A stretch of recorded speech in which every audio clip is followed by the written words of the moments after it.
Hello there. Welcome to this next installment in the walkthrough of creating Strife in Grimbone for Foundry VTT, Pathfinder 2nd Edition adventure. We need to finish off the final fixed encounter in the Ashwood before arriving at Grimbone, and that's what we're going to do today, and get on with doing as much of Grimbone as we reasonably can. So if you recall, we were in the Blackforest caves here, and we'd done the first couple of encounters. I will just go to the journal. Blackforest cave, so we had the cave entrance F1 and the cave pool F2. Shall we cut and paste this? So we get into journal notes, and then we'll paste this here.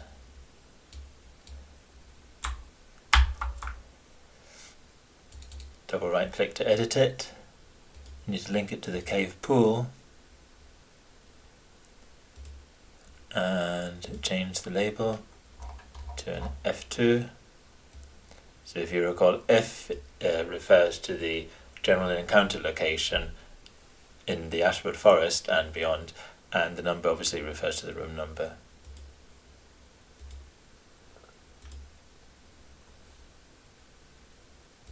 And now it'll link to that. So I have it quite high up because the player it interacts with there's an interaction between the kobold who's there chucking his bombs as far as there. So best to have it quite far north to remind the GM that there's an encounter here separate from the entrance. And if we revert to my text version,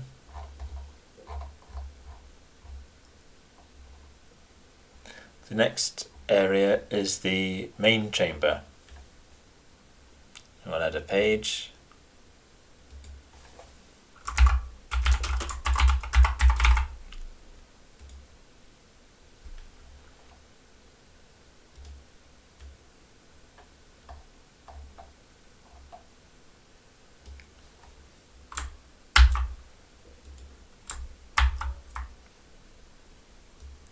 As usual, we'll move the journal there and the editing window here.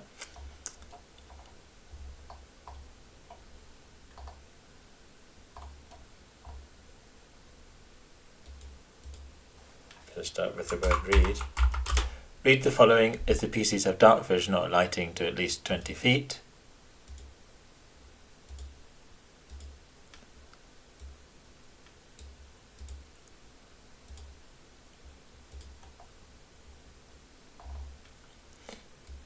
Let's move this so we can see it. So as the party come round here, either told to by the the kobold thrower if they decided to parley with him, or perhaps after defeating the kobold thrower, they may come along this way, and if they can at least see into the room, into the cave, they will see that the short tunnel leads to a larger cave. There is another kobold on a wooden platform opposite there, very dark. And to the left is a flat-topped black stone, about 5 feet high, on which stands a black-scaled kobold in ceremonial garb. Circling the black stone protectively is a ring of spear-wielding kobolds. Another tunnel leads to the south. Just at this other entrance, it is very dark, but it's going to be here. Just at the other entrance is you see a tiny kobold snout poking out over a rock and a pair of glowing eyes peering at you. One of the kobold warriors spies its even smaller fellow and gesticulates for it to flee. You hear the scurrying away of little clawed feet. What I thought with this encounter is to make it a little bit more role-play friendly. Well, kobolds are usually evil, but it's nice to have an encounter that might not end up inevitably in combat. And if the players have been in other adventures where it's just kill everything, the cue that there's a little baby cute kobold peering in, observing what's going on, may give them a reminder that they have their own society. They may not need to be completely summarily slaughtered, and it also gives a bit of foreshadowing that there's going to be non-competent kobolds here. Otherwise they might feel a bit guilty, the champions in the party, slaying all the kobolds and then finding that they were just a sort of community trying to survive with the non-combatants there. So it gives a little bit of foreshadowing. The kobold on the stone is their shaman, a kobold dragon mage.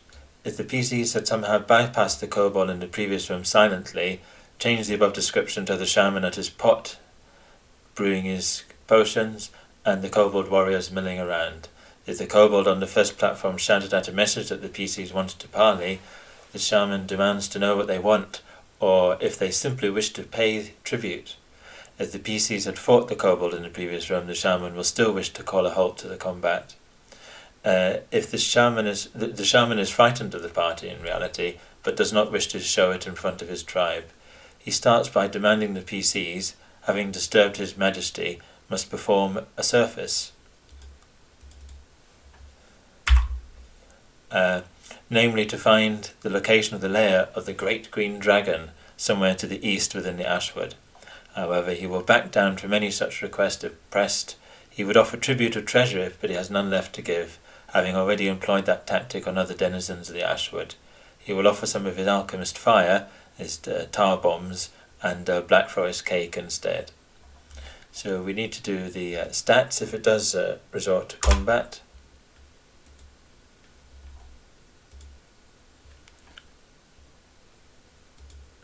So we have a, what do we have so far? Got kobold warriors already and a kobold thrower. We need to add the kobold dragon mage.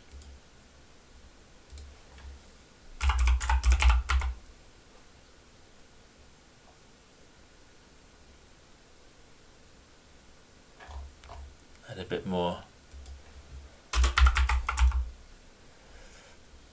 Yeah. Kobold dragon mage, black. Well, I actually had a dark bluish colour, but I think Blackforest Gatto, black kobold dragon mage. And we'll get a picture for him.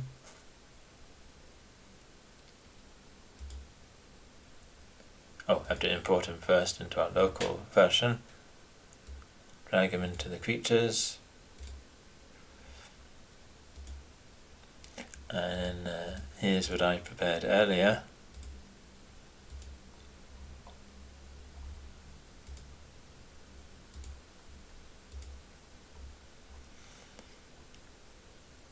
Kobold sorcerer.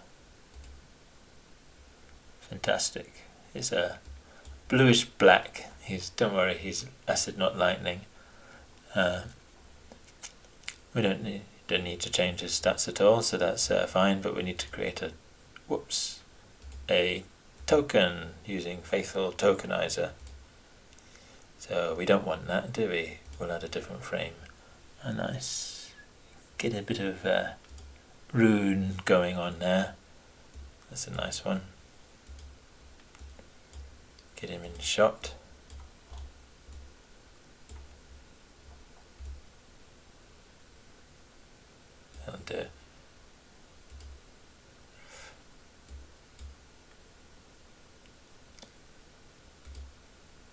And do we need to worry about his... Oh, well, let's call him Kobold Sorcerer.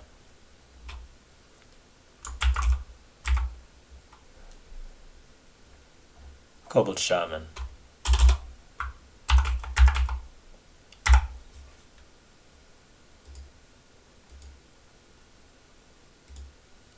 So we have him.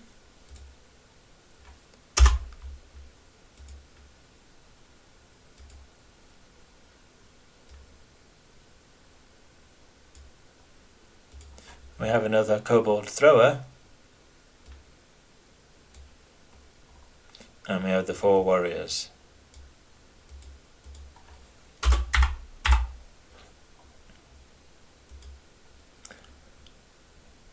Main chamber. Oh, that's not nice, is it? Let's that's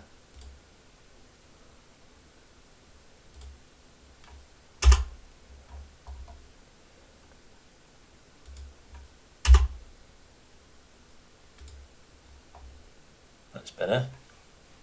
So I don't know if you guys like to drag them yourself or have them set to invisible.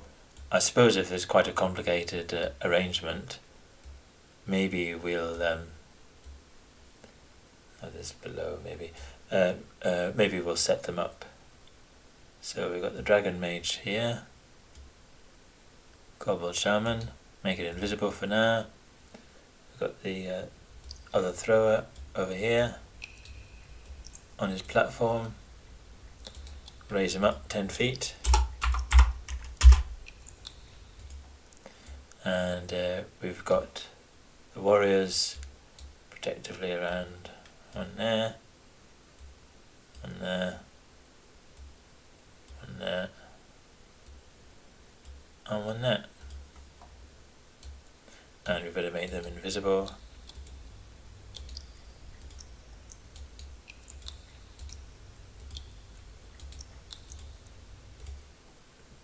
All set up. If the kobolds do have a fight, let's talk about their tactics.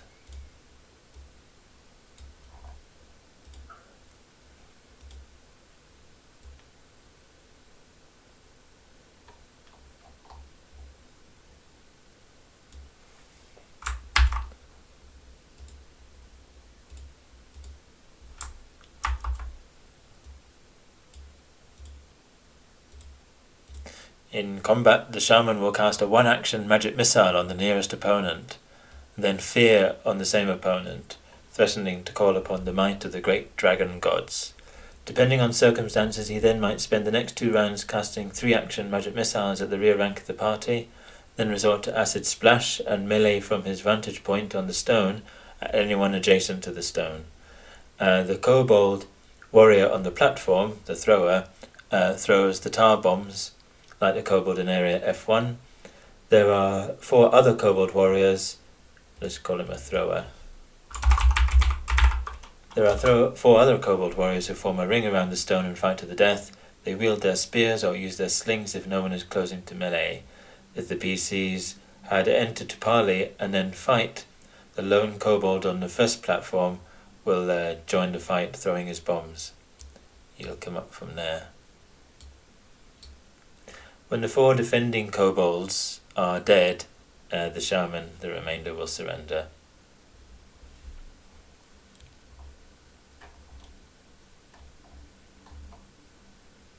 So we'll need to change, I think, this kobold dragon mage. Acid 5 resistance, that's good for the black dragon influenced kobold. Got his claw, got his staff, illusory retreat, and his spells. So we need to give him acid splash, don't we? We've got magic missile, he can do up to 4 of those, and he's got his fear.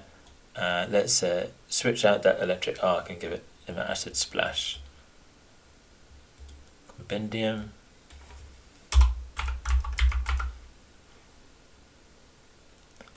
Acid splash.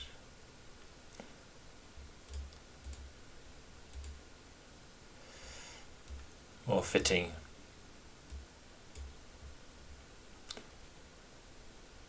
For the acid kobold.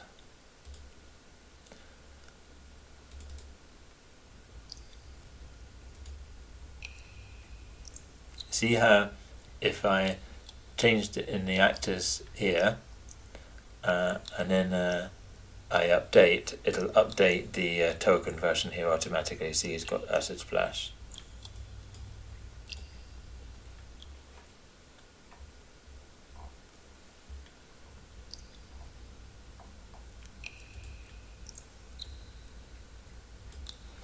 And we'll talk about after the.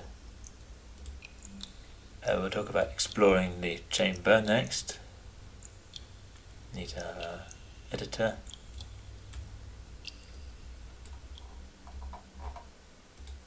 create our line.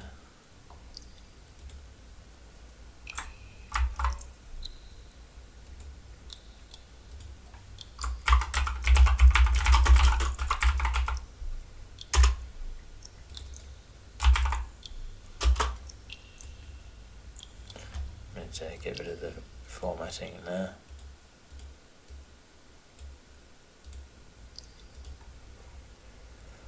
The area contains numerous sacks of provisions, such as stolen mouldy bread and dead lizards and rats. The black stone is simply meant to look imposing. A small lean-to in the northwest corner are the shaman's quarters and alchemical laboratory of sorts. It is.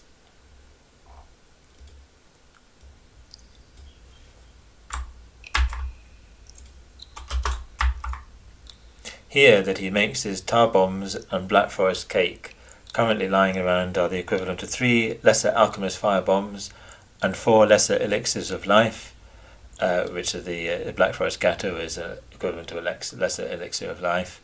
There is no other treasure, but a search of the filthy quarters reveals a short piece of text written in Draconic on heavy leather of dubious origin. It is a prayer of sorts and reads, so we need to deal with this. So let's do a space here.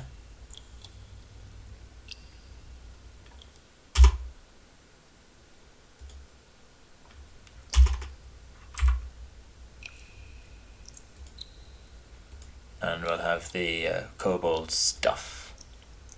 We'll create an actor, a loot actor.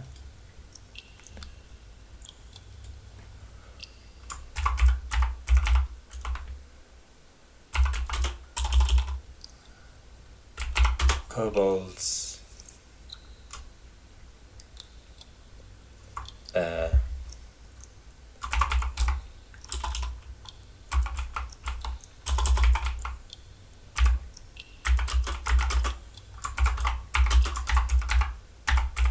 I've come out with it. I've admitted it's gatto and done a nice French plural for you.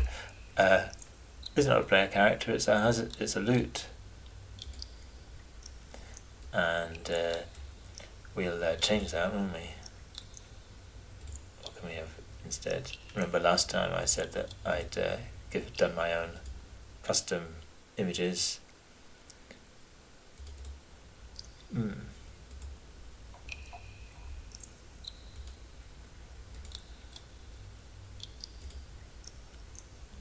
Little peak.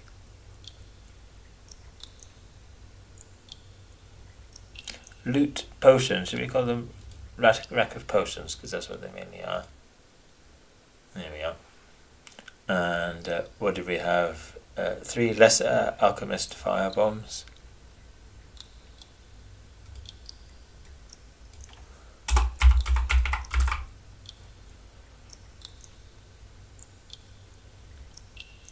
Well, lesser is not very specific, is it?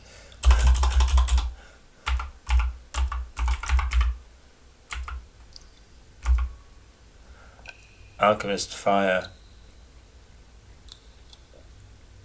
So these are quite powerful.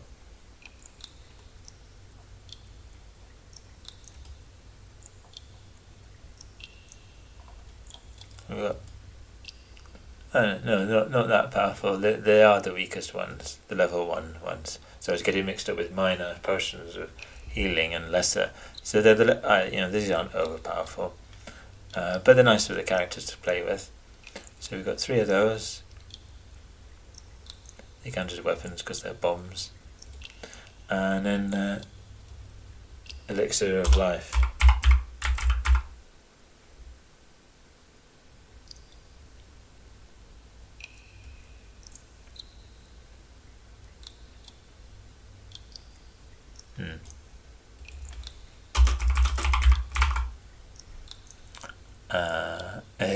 Here maybe we should have the minor ones, the level 1. Oops, 3 of those too.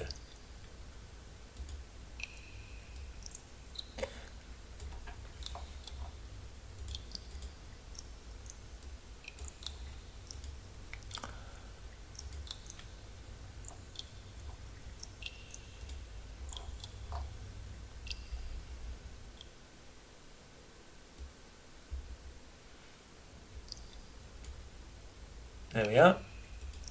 And since we put the kobolds invisible, why don't we do the same for the elixirs?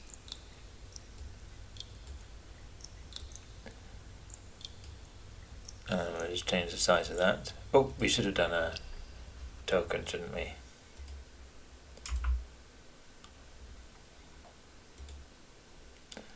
Tokenizer. So the default.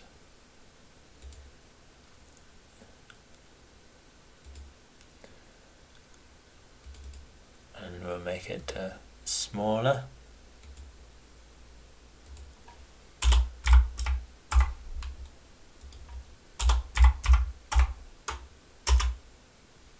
Hope that updated.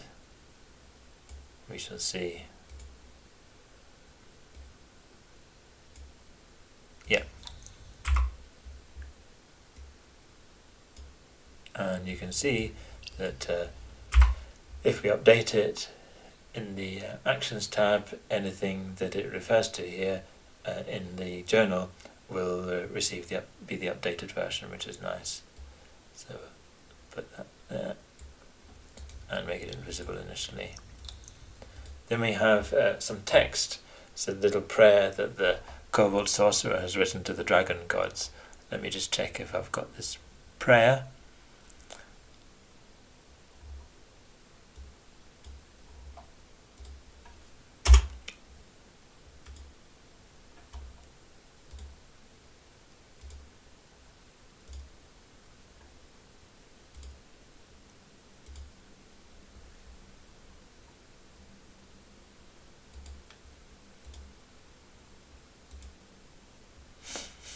So here it is, and we'll just change the formatting to center. Save that.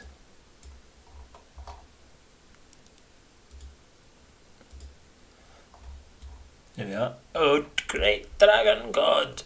Blackforest clan came to Ashwood seeking great kills for your glory. Always travel east to Dragon God, but get lost. Take a sign from Dragon God to stay here and make camp. Seen Dragon God in sky, but Dragon God not come down. Wait till we worthy, await new sign. Give us great kills, O Dragon God.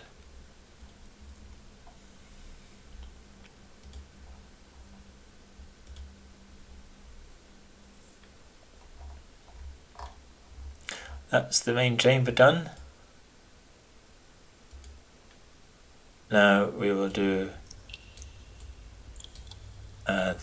this cave here with the platform. Should I change it to GM vision mode? Yeah, I think that'll be nicer for everybody.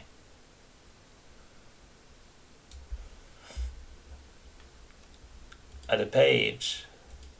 Platform cave.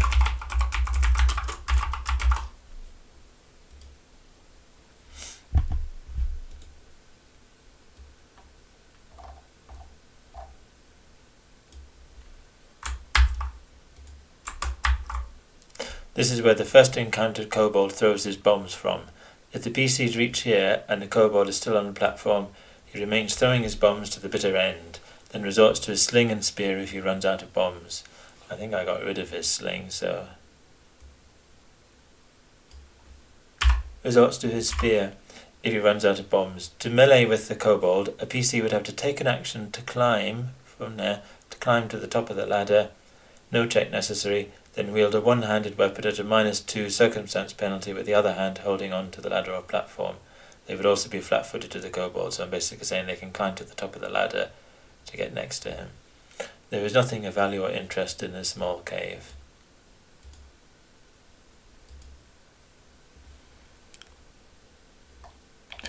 And then we have the family cave,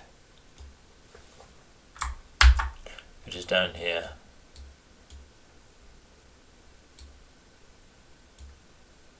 Do I have sound for that? No. A heinous omission. A silent fire. Let's address this without further ado.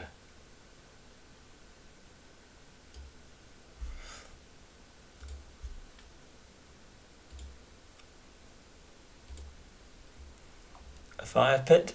It doesn't seem to sound too large and loud.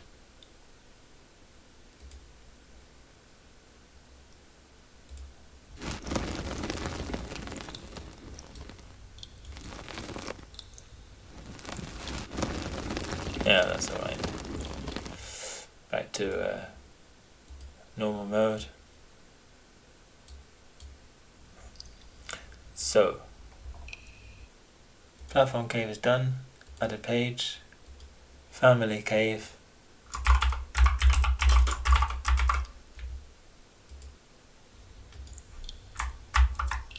This cave is lit by the glow of a fire. Numerous non-combatant kobolds, all that remains of the Blackforest tribe, huddle here in fear. It would be an evil act to harm these innocent non-combatants, and some PCs might question the justification for their violence against the kobolds in general, hence the little foreshadowing of the baby kobold here. And all that remains for us to do is the labelling.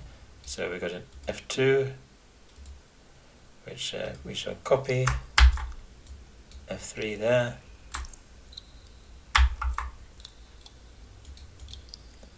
double right click, and we want that to click to the main chamber. So don't worry about that, text label is superseded by the name of the page. F3,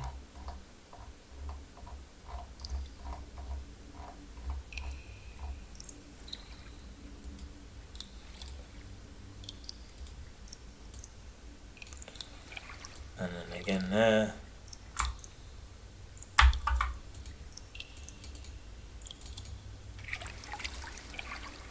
Platform cave.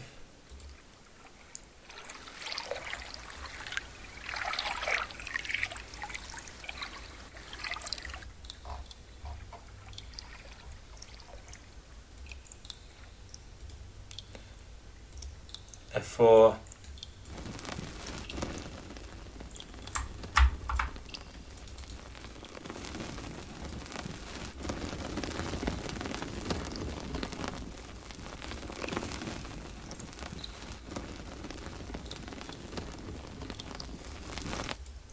F5.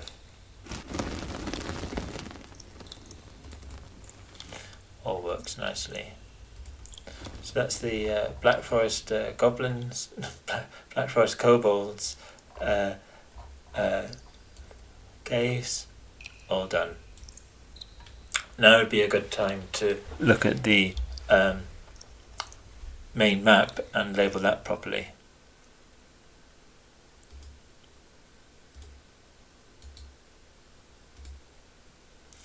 So we've done A, which was the copse and the old lady there. B, the entrance to the forest.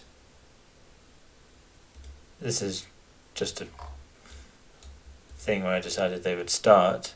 That doesn't really make any sense being there. That's is it a tile or is it a drawing?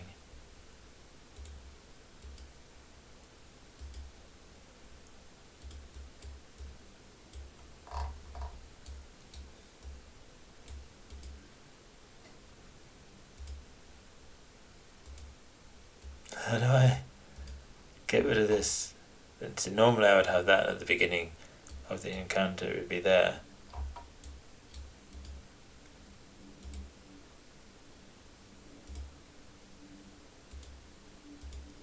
I'll deal with that later. Anyway, so when the players have found that encounter, so it would start off invisible, you'd make it visible like that. And then when they find the tower of the hag, that would be visible too. And then when they find the ogre, that would be visible. And then when they find the path to the Blackforest Gatto kobolds, that becomes visible. So we just need to label these, so we'll do our cut and paste, Control C,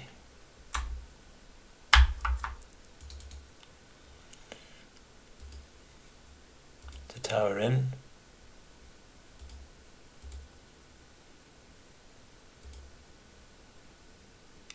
D on its own, end of the Ds.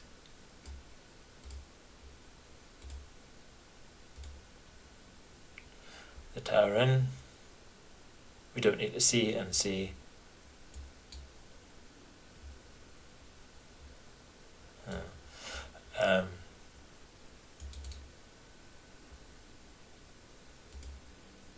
Link it to the page instead.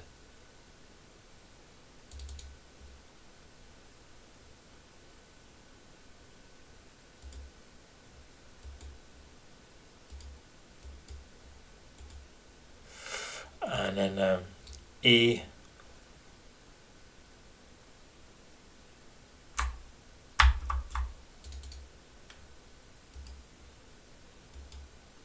Ogre Grotto.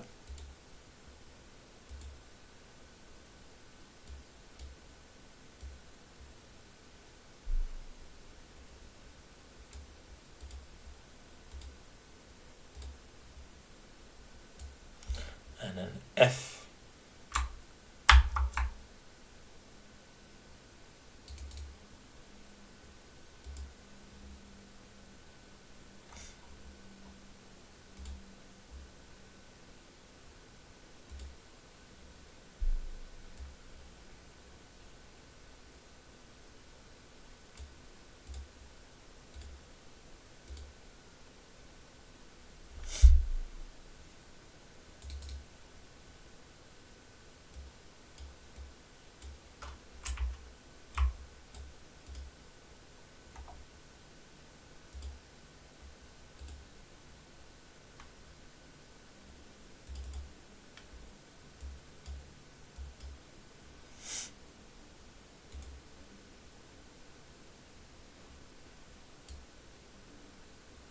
And G, Grimbone.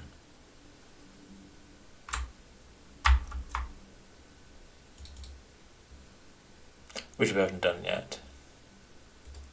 So I'll just put a G in here.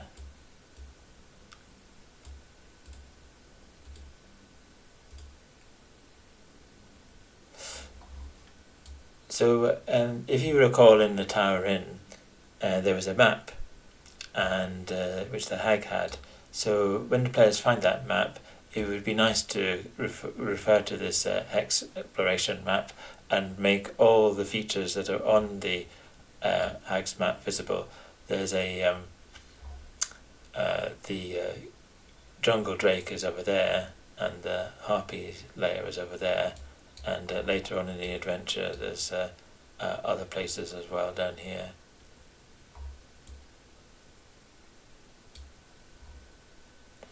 But now we've labelled up the encounters that people are likely to meet before they get to Grimbone. So that's the end of chapter 2. We've done the fixed encounters, A, B, C, D, E, F, a bit about exploring the forest and exploration, and in the random encounters that all 10 of them we've done there with our rollable table, the Ashford random encounters table. Now we embark on a new chapter. So we will create another folder, chapter 3, Grimbone.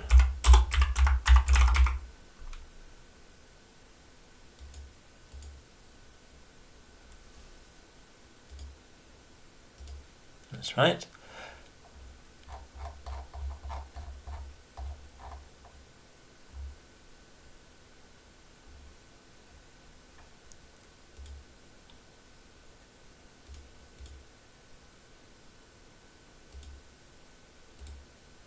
And shall we call it background, the first page?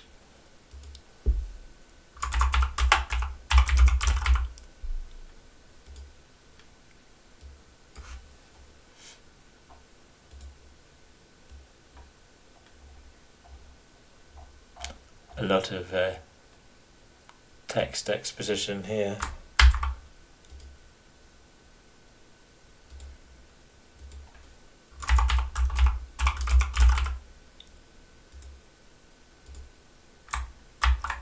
Which was split up, I think.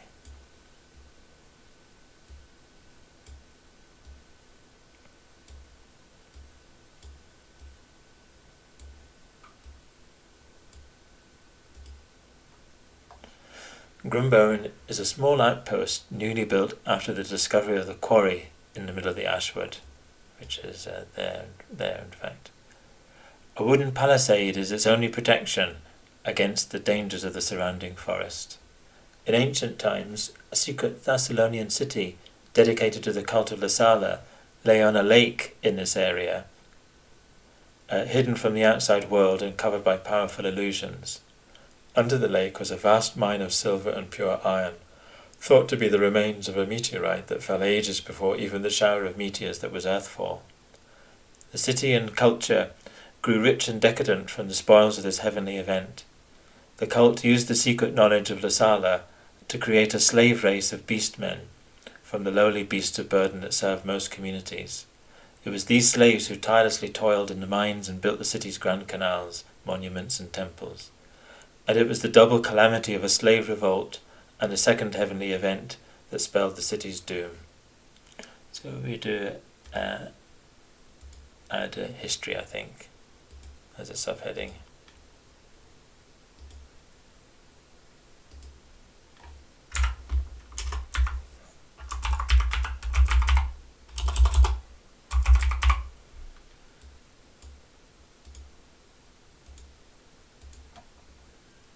For during Earthfall, the land was ravaged by earthquakes that split the mines and sunk the entire city.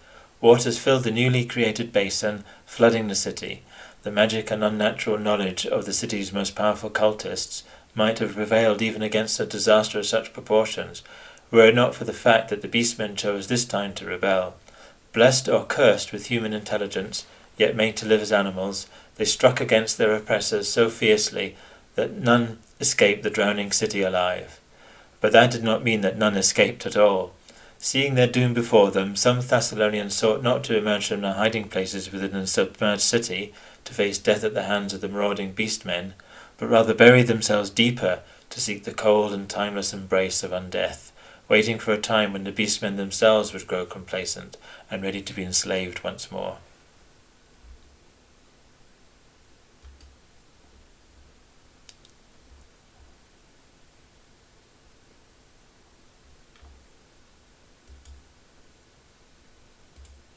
Let's have a subheading there.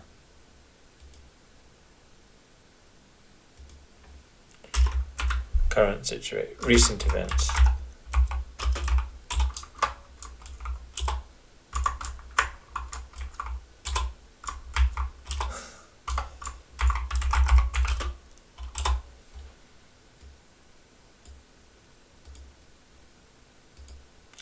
The current residents of Grimbone are blissfully unaware of the area's past.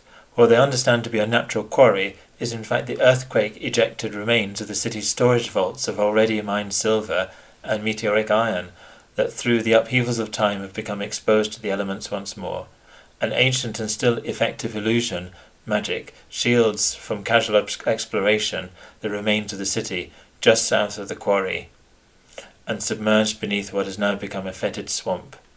The settlers are too busy counting their profits to question too closely why some of what they dig up from the subsurface already seems forged into ingots, or why the site contains such a plethora of ancient bits of tools, not to say ancient human remains.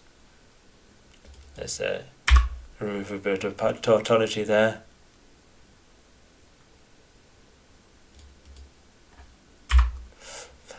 Why question providence and run the risk of archaeologists prodding around and declaring the area off limits? One thing the settlers are aware of, however, is that their precious mine is actually drying up. Most of what became accessible has already been salvaged, and of course to find more they would have to extract the metal from the actual undiscovered mines under the city. Enter Nemo, a renegade gnome illusionist, now working as a spy for his masters, the Orcs of Belkzen. Ever hungry for raw materials to equip their armies, the Orcs wondered at this new source of high-grade iron coming out of the Ashwood. Nemo was ordered to investigate. Unlike the townsfolk, he quickly realized that the quarry was actually an archaeological site, and the mine itself would be nearby. His training allowed him to pierce the ancient shielding magic of the city, and his explorations of the swamp soon led to the discovery of hidden chambers and passages now accessible above the water level. These in turn led to the silver and iron mines themselves. Nemo now oversees a real mining operation right under the townfolk's noses, shipping the metals downriver south of Grimbone. He has recruited the beast folk, leftovers from the victors of the slave revolt, who have eked a precarious living from the swamp over countless generations, completely cut off from the rest of the world. Unfortunately, these lackeys think themselves warriors, not miners, and are poorly suited to any work save bickering and bullying. Nemo hit upon the idea of abducting townsfolk to do the work, and in an ironic twist of history, the now lazy beast folk oversee the subjugated human slaves in doing this work. After realizing that the odd kidnapping blamed on flying dragons was not going to be sufficient, Nemo engineered a scheme to play upon Grimbone's suspicions, and in the recent Night of Terror oversaw a raid upon the town by his lackeys disguised as demonic invaders. Let's have another subheading here.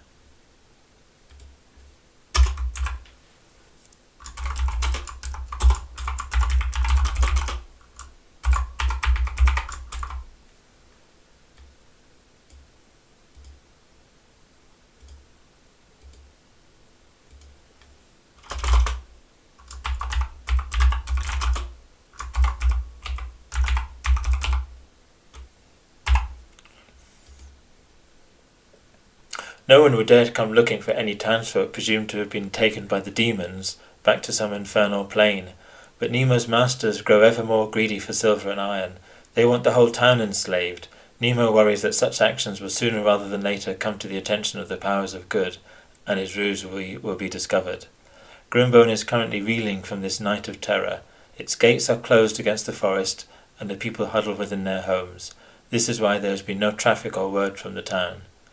Yet there are other forces simultaneously at work in Grimbone, more sinister than Nemo and his neo-beast folk. An ancient cultist, slumbering for millennia within his tomb, has been disturbed by the recent activity and woken as a vampire. So we'll have another subheading.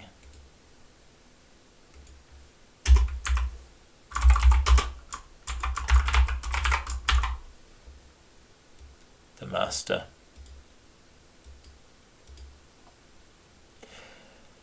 Known by his minions only as the Master, if he had ever had notions of reviving the cult of Lasala when he first went into hiding after the cataclysm, his new vampiric persona is utterly self-serving.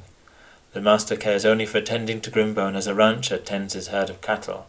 Once the town is under his thrall, and he has drunk his fill of their blood and their terror, and created from them an army of thralls, he will move on to greater towns and cities upon which to feed. But an upstart gnome and his uncouth and bad-tasting beast folk have interfered with his plans, taking away his precarious townsfolk, and to add insult to injury, outdoing him in the game of terrorizing them. The sins of the Rune Lords run deep in the ancient Thessalonians, and greed is not the only one that curses the Master, even in undead form. While his thirst is great, his sloth is greater, and when he hears of the PCs, he plans to set them against the beast folk and do his dirty work for them. Afterwards, the PCs might even prove useful as minions. So we see the factions are all becoming clear now. So that's the background now. And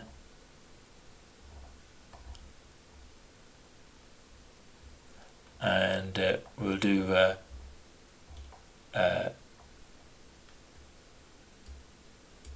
town of Grimbone, I think, now is the next step. We'll add a new... Actually, I think what we need to do now is an encounter key of Grimbone. So we will have two things here, I think.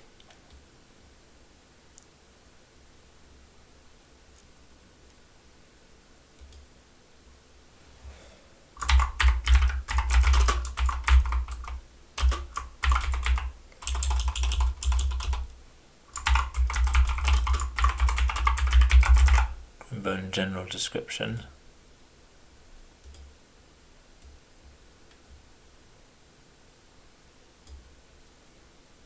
I know, we'll change it to arriving at Grimbone.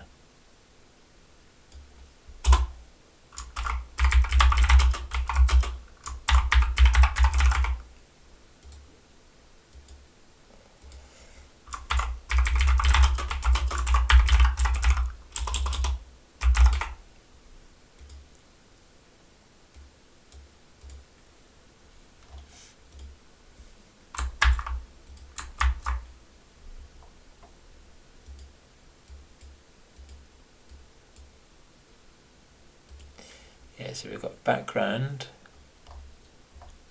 Don't need that extra title name, do we? And then arriving at Grimbone.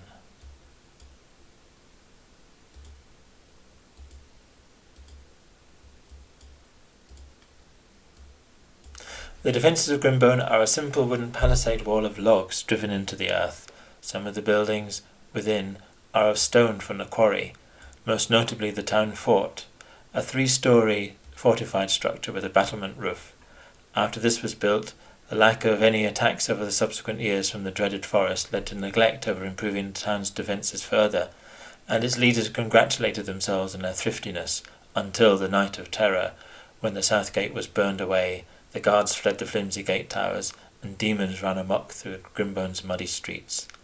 Most of the buildings are of stout wood from the forest, with thatched or slate roofs. A typical dwelling is 1 storey, with a loft space within the roof. Grimbone is governed by a triumvirate of prominent members of the community.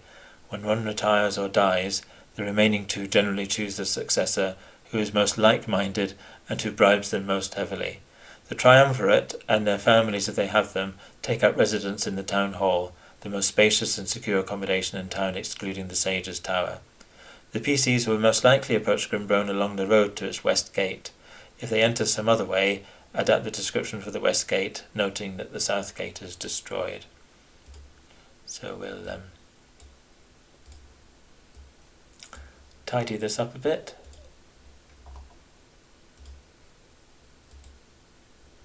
And we have an XP award here.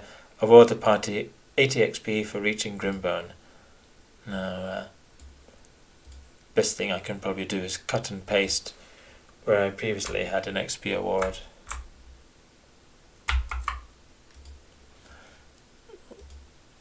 Probably had one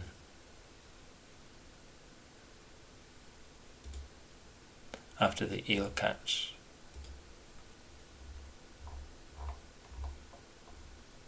Oh, the old lady would have had one, wouldn't she?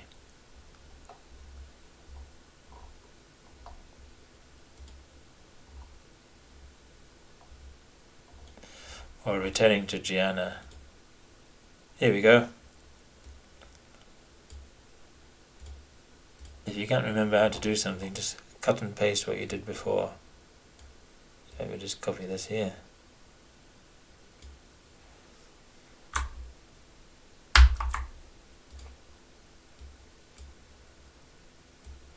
Arriving at Grimbone.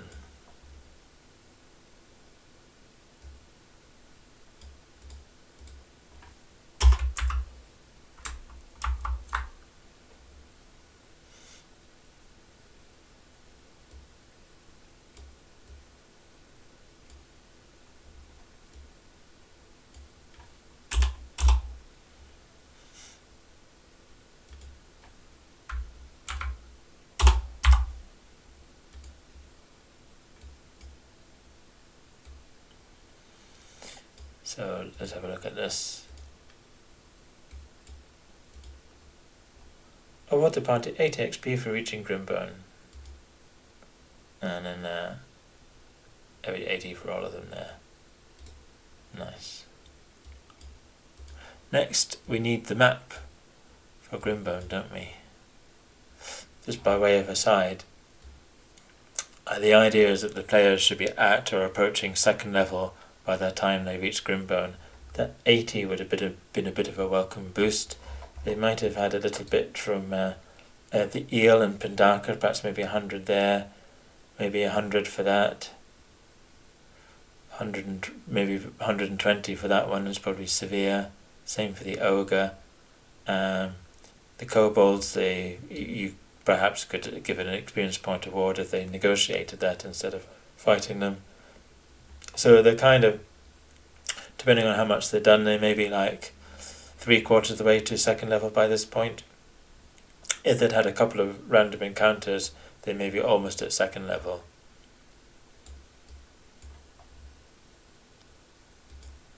So we create a scene here, and we need a new chapter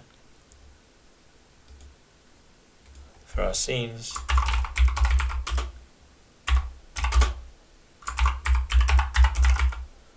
Chapter 3 Grimbone. Grimbone Town.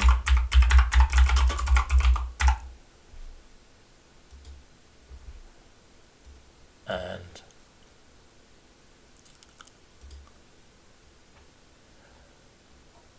we will go into scenes.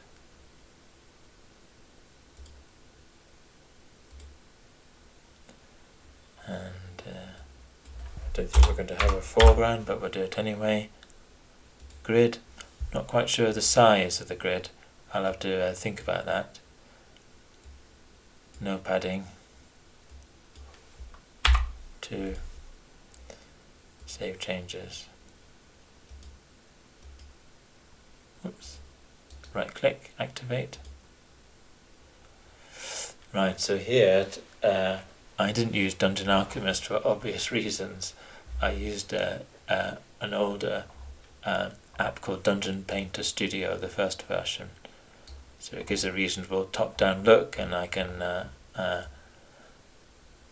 obviously it's a much bigger size, bigger scale than is easy to create in Dungeon Alchemist. But here we got our labeling there and a key there. So I believe let's make the grid a color, because we don't want to get confused between the our grid and the maps, the Foundry grid and the maps default grid, which is already on there. So we'll change it to yellow.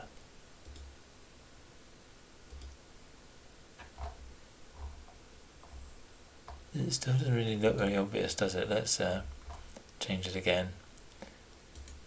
Change it to big bright red, I think.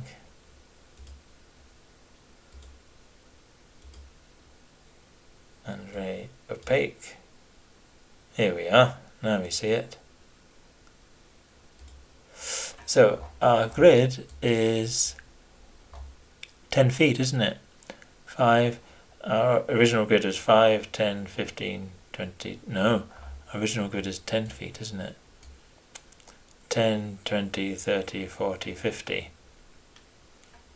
So for our little grid to work, we've got each of these squares is 20 feet instead of 5 feet.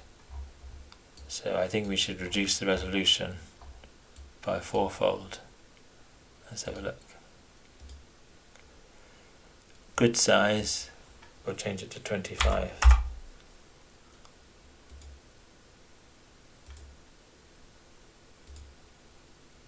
Yeah, but it's accurate. 5, 10, 15, 20, 25, 30, 35, 40, 45, 50. So there's our very little grid there. And we will just make it less obnoxious in colour.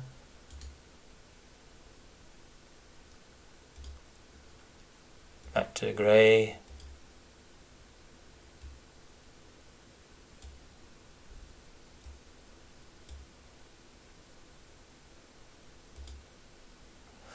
You kind of see the old one. But if we put our players on here,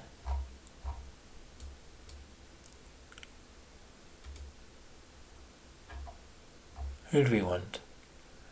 Valeros. There he goes. That'll be them on the big map. So this is more of not really hexploration because it's squares, but it's we've got it to token scale, but it's not really for running. We could run an encounter on it, but it's more for exploration.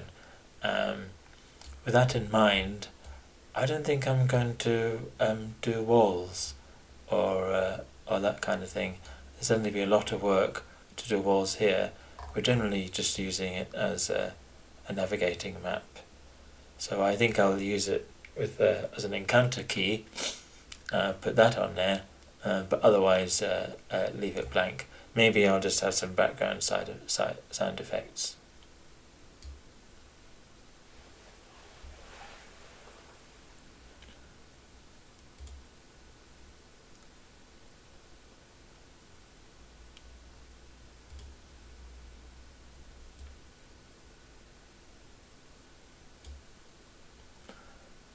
no volume easing,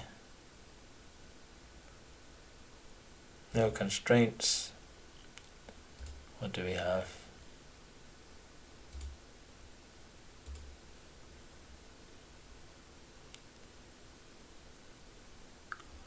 We can have forest night at night.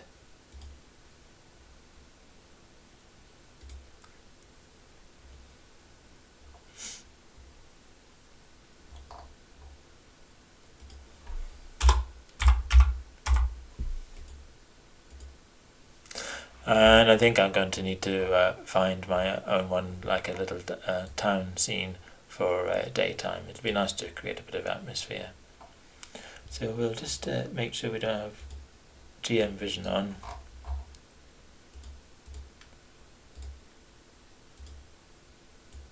And we'll just make sure that there's vision there. And we'll have a look at the day and night settings, so we'll just change the time to night time.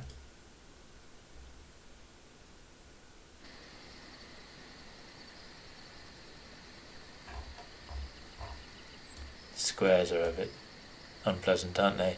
But we got what we wanted. We got the sound coming in of the night time and it darkening. We need to change the grid.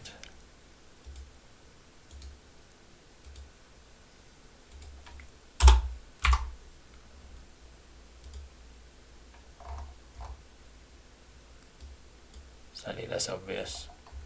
So I think we'll stop there. I've finished off the Blackforest caves, done an encounter that's not necessarily a combat, and we've done some labelling, labelled the Ashwood hexploration area, and now we've started the new chapter, Grimbone town, and done our initial exploration map of the town. So thanks very much for watching and listening, and I'll speak to you next time. Bye!